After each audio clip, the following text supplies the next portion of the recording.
Rebecca Horn selber beschreibt sich als Poetin, Erfinderin, Autorin, Filmregisseurin, aber in allererster Linie als Choreografin. Und ich glaube, man kann hier ihr erstmalig unter diesem Aspekt der Choreografie begegnen. Und die Ausstellung im Haus der Kunst ist sicherlich seit langer Zeit eine der größt angelegten Retrospektiven. Rebecca Horns 6 Jahrzehnte umfassendes Lebenswerk ist zutiefst transmedial. Das heißt, dass sie auf virtuose Art und Weise unterschiedlichste Medien miteinander verknüpft. Ob wir von den frühesten Zeichnungen ausgehen können, über das filmische Werk der 1970er Jahre, hin die mechanisierten Arbeiten der 80er Jahre, raumgreifende Installationen der 90er Jahre bis hin in die 2000er Jahre.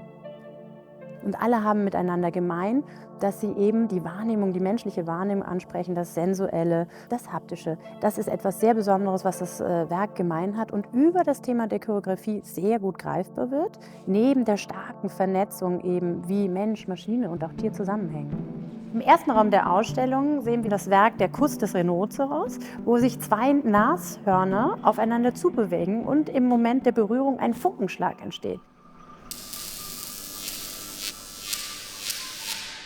Wir haben hier eine menschliche Geste, die von animalischen Fragmenten ausgeführt wird, maschinell, durch eine Maschine.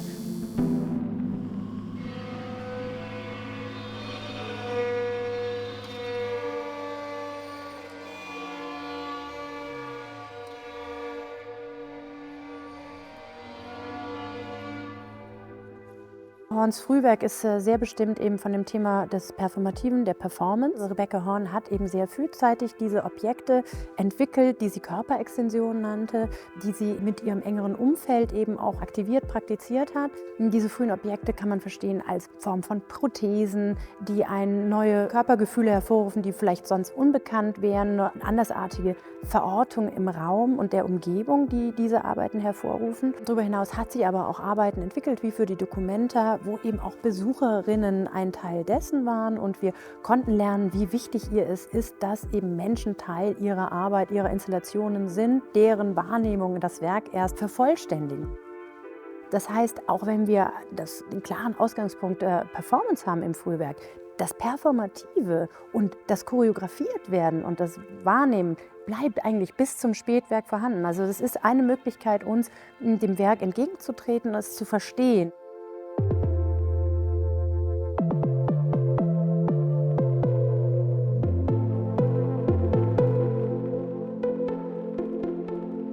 Rebecca Horn war auch sehr dem Tanz verbunden. Sie hat selber auch Ballett praktiziert während ihrer Jugend. Das heißt, das Training mit dem Körper, das Verständnis für Körperbewegungen, für körperliche Einschränkungen, das alles war ihr sehr vertraut und hat sicherlich auch eine wesentliche Rolle gespielt eben für diese Experimente mit dem Körper in dem Frühwerk.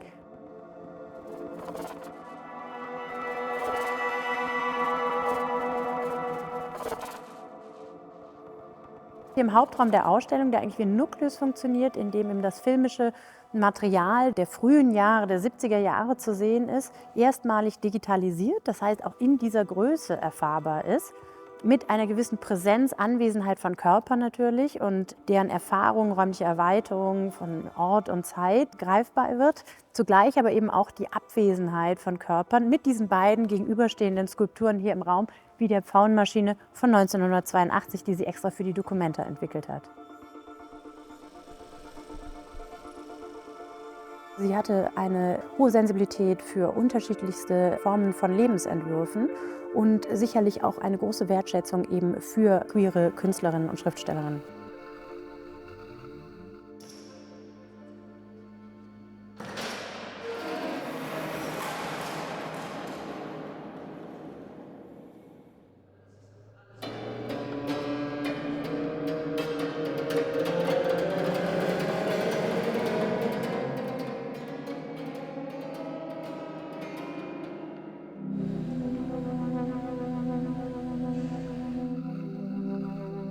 Hinter mir sehen wir eine der spätesten Arbeiten von Rebecca Horn, die sie entwickelt hat, die Hauchkörper von 2017. Das ist sicherlich auch ein Höhepunkt im Spätwerk.